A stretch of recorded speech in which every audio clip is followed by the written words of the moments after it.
A maioria das pessoas encara as pirâmides do Egito como meros pontos turísticos, blocos empilhados que servem de fundo para fotos. Mas poucas sabem que cada pedra carrega um propósito muito maior do que a vaidade faraônica. O que você vê é só a superfície de um projeto pensado para desafiar o tempo, os elementos e até a morte. As pirâmides foram erguidas por civilizações que não aceitavam o fim como ponto final. Para elas, a morte era apenas uma passagem, e o corpo, um receptáculo sagrado que precisava ser cuidadosamente preparado e preservado para continuar sua jornada. No coração do Antigo Egito, o faraó não era apenas um governante, ele era um deus vivo. Sua morte não significava apenas o luto de um povo, mas a transição de uma entidade divina para o mundo dos imortais. A pirâmide, nesse contexto, era muito mais que uma tumba. Ela era uma máquina espiritual, um elo entre o céu e a terra, entre o visível e o invisível. Não havia espaço para erros. Cada centímetro do projeto carregava um simbolismo profundo. As paredes internas, repletas de inscrições, continham hinos, encantamentos e instruções para guiar o faraó em sua travessia rumo à eternidade. O chamado Livro dos Mortos, um mapa detalhado da alma. A preocupação com a vida após a morte não era apenas simbólica, era quase obcecada. Por isso, o corpo do faraó era mumificado com precisão cirúrgica, envolvido em linho e resinas aromáticas. Os órgãos internos eram cuidadosamente separados e guardados em vasos especiais, os vasos canópicos, enquanto o cérebro era retirado por um gancho inserido pelo nariz. Macabro? Talvez, mas tudo isso tinha um motivo. Manter o corpo intacto era preservar o espírito. Um erro nesse processo poderia condenar o faraó à perda da sua alma ou à prisão eterna em um limbo espiritual. Não havia espaço para falhas. Dentro da pirâmide, os corredores e câmaras formavam um labirinto de mistérios. A câmara mortuária, onde o sarcófago era depositado, não era apenas um espaço físico, era o centro de um ritual cósmico. A posição dessa câmara era calculada com base em constelações específicas, principalmente Órion, que os egípcios associavam ao deus Osíris, senhor da vida após a morte. Cada orientação astronômica buscava alinhar o faraó com os deuses, facilitando sua ascensão ao plano divino. Era como programar uma nave espiritual para decolar com precisão milimétrica rumo ao além. Essa obsessão pela eternidade se estendia à forma da própria pirâmide. Seu formato triangular, apontando para o céu, não era uma escolha estética, era simbólica. A base larga representava o mundo físico, enquanto o ápice buscava tocar o mundo celestial. Era uma estrutura que dizia, em silêncio, aqui jaz um Deus que retornará ao cosmos.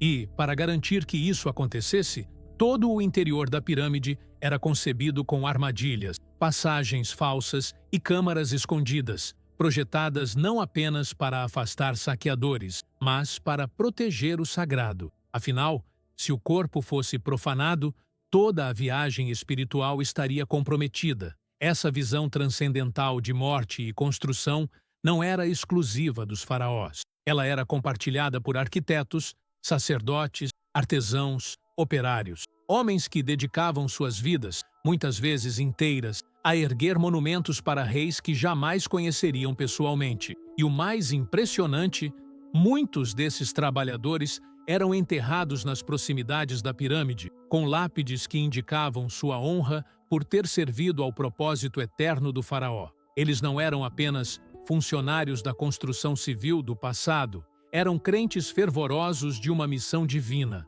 Morriam pobres, mas com a certeza de que haviam participado de algo maior que qualquer vida humana. E essa sensação de algo maior é exatamente o que faz das pirâmides muito mais do que obras de pedra. São testemunhos de uma civilização que se recusava a aceitar a morte como fim.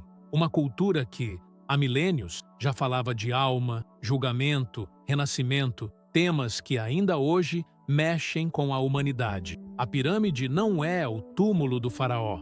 É o grito de uma civilização que queria eternizar a vida, mesmo diante da morte.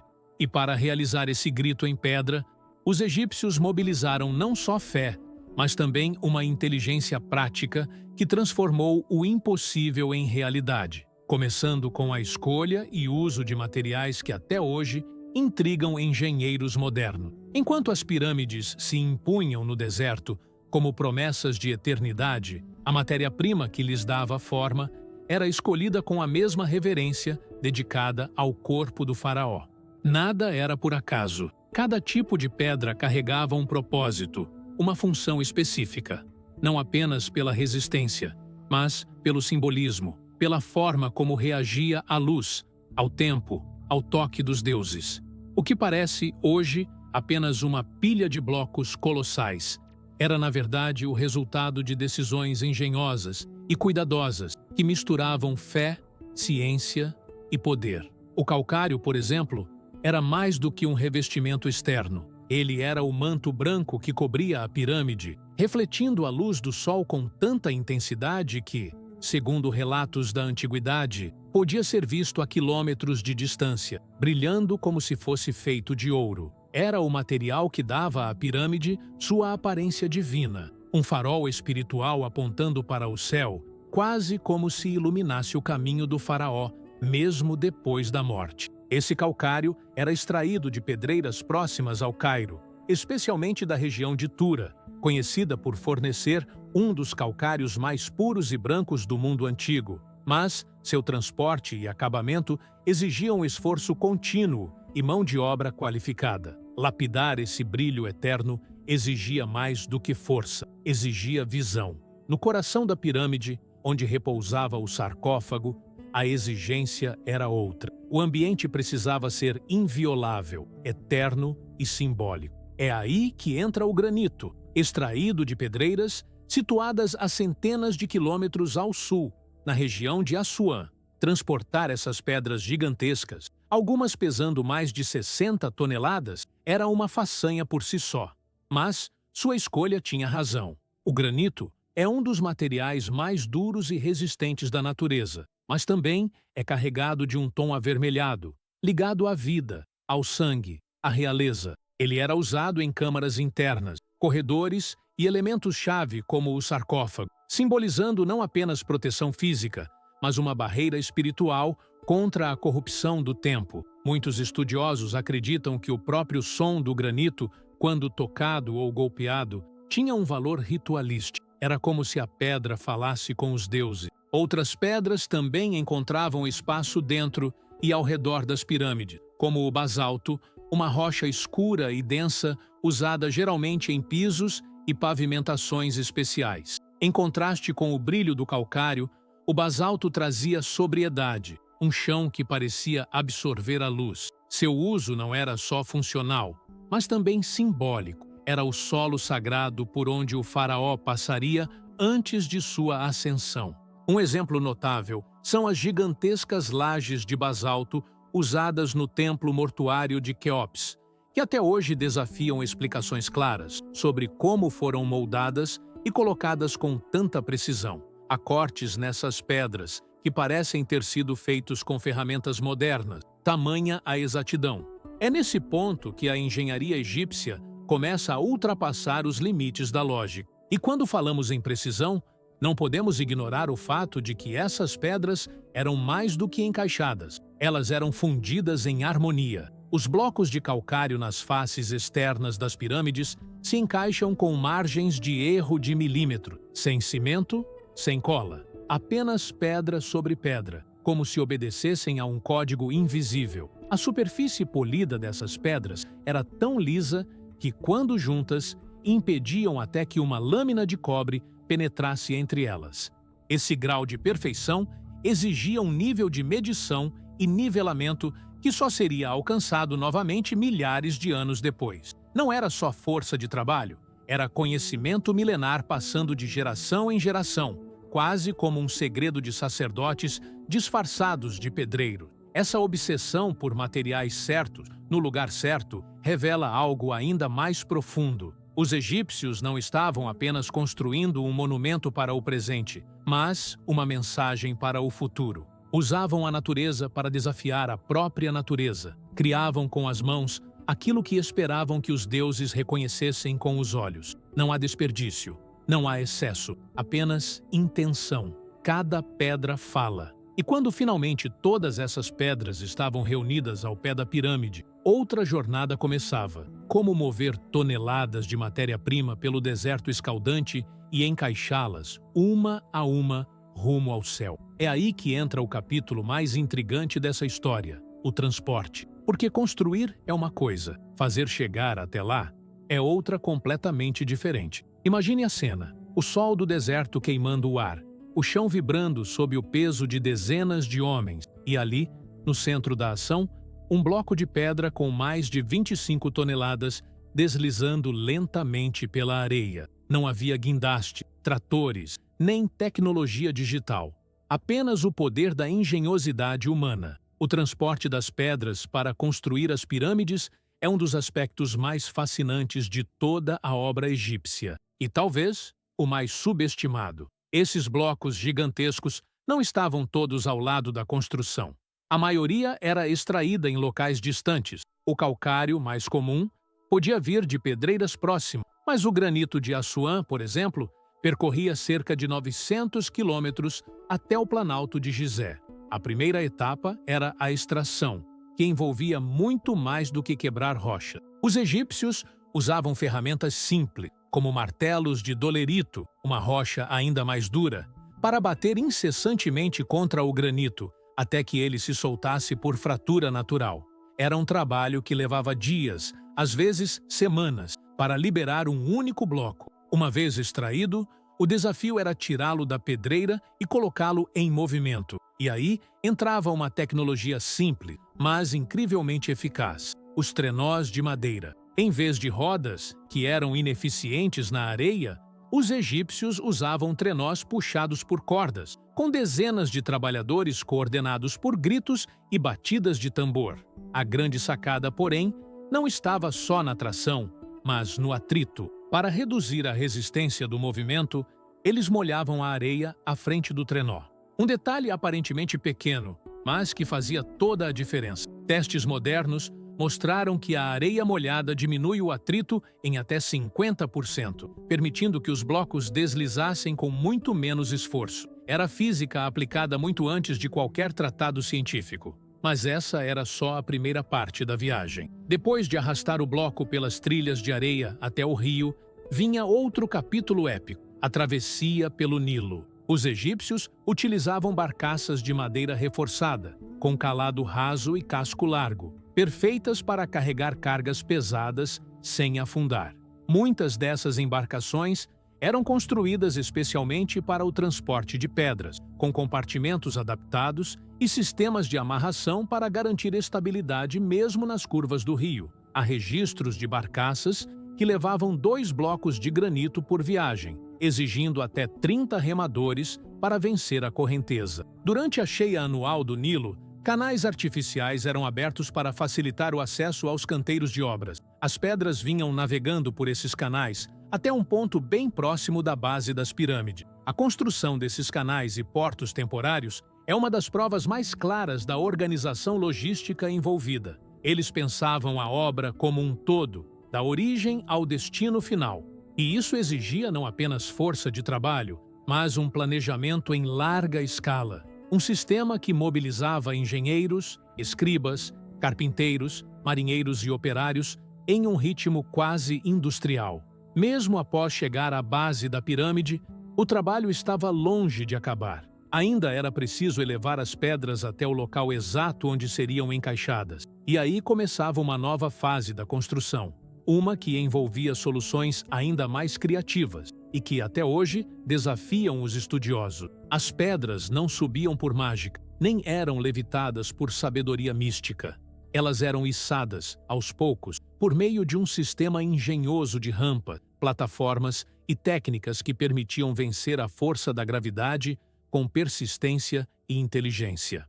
A pergunta que ecoa desde então é: como exatamente eles erguiam blocos tão pesados a dezenas de metros de altura, com tanta precisão?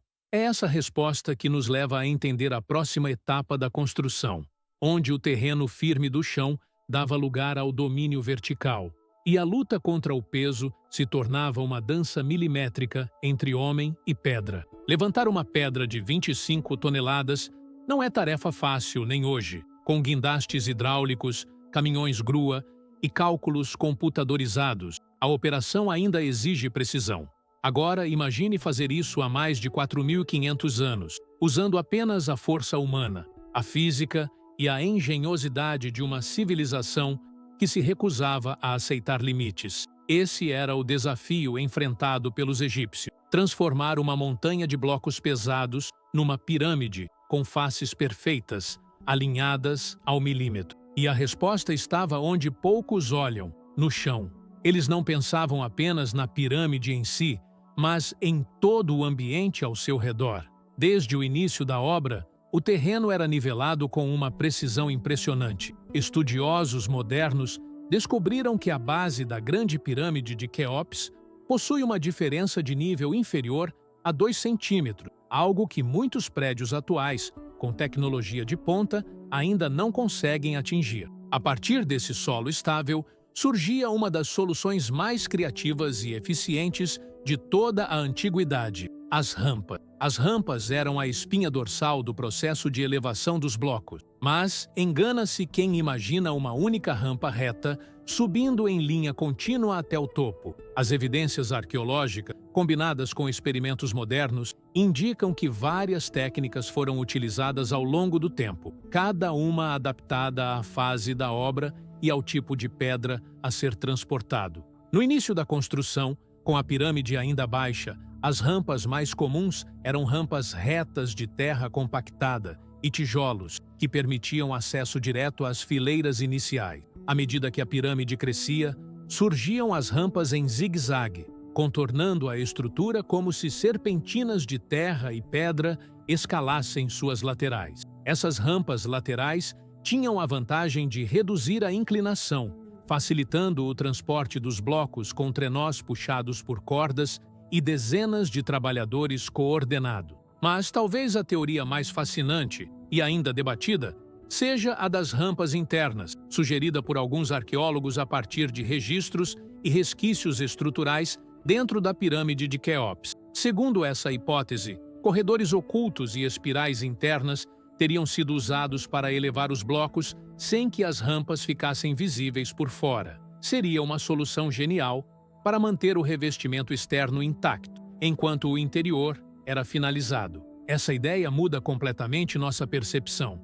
A pirâmide deixa de ser apenas um monumento sólido e se revela um sistema complexo de engenharia escondida dentro da pedra. Os blocos eram arrastados rampa acima, com cordas, alavancas, roletes de madeira e, acima de tudo, sincronia. Vários experimentos modernos tentaram reproduzir essas técnicas. Um deles, realizado no Egito com uma equipe de arqueólogos e engenheiros franceses, conseguiu elevar blocos pesados com apenas 30 homens, uma rampa inclinada e trenós simples. O segredo estava na coordenação do grupo, na umidade da areia e na geometria da rampa. Nada de mágica, tudo de método. E não para por aí. Enquanto os blocos eram posicionados milimetricamente em seus lugares, havia ainda o trabalho minucioso de nivelar cada camada, garantir que a inclinação correta da pirâmide fosse mantida e que cada pedra se encaixasse como parte de um gigantesco quebra-cabeça. A precisão era tanta que, mesmo com o passar dos séculos e a perda do revestimento externo, as faces da pirâmide ainda mantêm um alinhamento geométrico admirável. Era como se cada camada fosse construída não apenas com pedra, mas com uma ideia clara de destino. Não bastava subir, era preciso subir com propósito, com harmonia. A construção ia avançando em altura, como uma escada simbólica entre o homem e o divino. E ao alcançar o topo, não era o fim, era o ápice de um processo onde tudo, desde o solo até o céu, obedecia a um mesmo princípio de ordem e permanência. E essa busca por ordem, por perfeição, por conexão entre o mundo dos vivos e o cosmos, se revela ainda mais poderosa quando se observa que as pirâmides não foram apenas construídas com alinhamento físico, mas com uma sintonia tão precisa com o céu que até hoje desafia astrônomos e arquitetos. À primeira vista, as pirâmides impressionam pelo tamanho, pela simetria, pela imponência. Mas o que verdadeiramente desafia a lógica e continua a intrigar cientistas, engenheiros e astrônomos até hoje, não é apenas o como elas foram construídas, é o quão preciso tudo foi. Existe uma inteligência silenciosa embutida em cada alinhamento, em cada ângulo, em cada orientação. Não é exagero dizer que as pirâmides egípcias não foram feitas apenas com pedra, foram construídas com estrelas. A grande pirâmide de Quéops, por exemplo, está alinhada com uma precisão quase inacreditável aos 4 pontos cardeais: norte, sul, leste e oeste. A margem de erro desse alinhamento é de apenas 3/60 de grau. Para se ter uma ideia, essa precisão supera a da maioria das construções modernas feitas com instrumentos a laser. Agora pense, isso foi feito há mais de 4.000 anos, sem bússola, sem GPS, sem satélite. Como? Os egípcios observavam o céu como quem decifrava uma linguagem sagrada. Eles sabiam que o sol e as estrelas não apenas marcavam o tempo, mas também contavam histórias, e que cada ciclo celeste influenciava o mundo terreno. Para determinar o verdadeiro norte, os sacerdotes astrônomos utilizavam estrelas específicas do céu noturno, como Kochab, da constelação da Ursa Menor, e Mizar, da Ursa Maior. Ao observar o momento em que essas estrelas passavam exatamente sobre a cabeça de um observador, no chamado meridiano, eles podiam traçar uma linha perfeita entre o céu e a terra. Essa linha guiava o posicionamento da pirâmide com uma exatidão quase sobrenatural. Mas por que tanto esforço? Por que tamanha obsessão com o alinhamento? Porque, para os egípcios, a pirâmide não era apenas uma morada para o corpo do faraó. Era uma réplica da ordem cósmica. Ao alinhar a construção com os céus, eles acreditavam estar colocando o faraó em harmonia com os deuses, garantindo seu renascimento e sua eternidade. O norte representava o reino eterno de Osíris, o deus da vida após a morte. Estar apontado para esse ponto não era detalhe, era destino. O faraó não seria apenas enterrado, ele seria reposicionado no cosmos. Esse simbolismo se torna ainda mais evidente ao observar os chamados dutos, ou canais de ventilação da pirâmide. Por muito tempo, pensou-se que eles serviam apenas para a circulação de ar. Hoje, muitos estudiosos acreditam que tinham uma função astronômica e espiritual. Eram orientados de modo a apontar diretamente para constelações sagradas, como Órion, associada a Osíris, e Sírios, ligada a Ísis. Essas janelas para o céu teriam o papel de guiar a alma do faraó rumo à sua ascensão estelar. A pirâmide funcionava, literalmente, como um dispositivo de lançamento para a alma real. A inclinação das faces da pirâmide também revela uma atenção meticulosa. A Grande Pirâmide tem um ângulo de aproximadamente 51,50 metros, escolhido não apenas por razões estruturais, mas também porque cria uma proporção áurea entre altura e base, algo que os gregos só viriam a explorar mais tarde. Essa proporção, associada à perfeição estética e harmonia universal, reforça a ideia de que cada traço do projeto visava espelhar a ordem do universo. E tudo isso foi feito com instrumentos rudimentares, cordas esticadas, pesos de prumo, bastões de sombra, gnomons e uma paciência infinita. Os trabalhadores observavam o movimento das estrelas por noites seguidas, marcando lentamente os pontos cardeais e traçando linhas na areia antes de erguer o primeiro bloco. Era mais do que construção. Era meditação, era liturgia, era ciência em estado puro, praticada com os olhos voltados para o infinito. Essa conexão profunda com o cosmos transforma as pirâmides em mais do que monumentos funerários. Elas são, ao mesmo tempo, relógios solares, bússolas gigantes, observatórios astronômicos e templos espirituais. São declarações em pedra de que o tempo passa, mas a eternidade permanece. São lembretes de que uma civilização, mesmo sem nossos recursos, pode alcançar o impossível quando move céu e terra com propósito. E se até aqui vimos o esforço humano para alcançar o divino, o que ainda nos resta compreender é o legado invisível que essas obras deixaram, um código de permanência, uma lição de ousadia e visão que, milênios depois, continua ecoando. Porque as pirâmides não só resistem ao tempo, elas o moldam. Se esse conteúdo despertou sua curiosidade e fez você enxergar as pirâmides com outros olhos, então já sabe. Se inscreve no canal agora mesmo. Aqui, cada vídeo vai além da superfície, trazendo histórias, segredos e mistérios que a maioria ignora. Ativa o sininho para não perder os próximos episódios. Tem muita coisa vindo por aí que vai fazer você repensar o que acha que sabe sobre o passado. E lembra, entender a história é entender o presente com mais consciência. Nos vemos no próximo vídeo.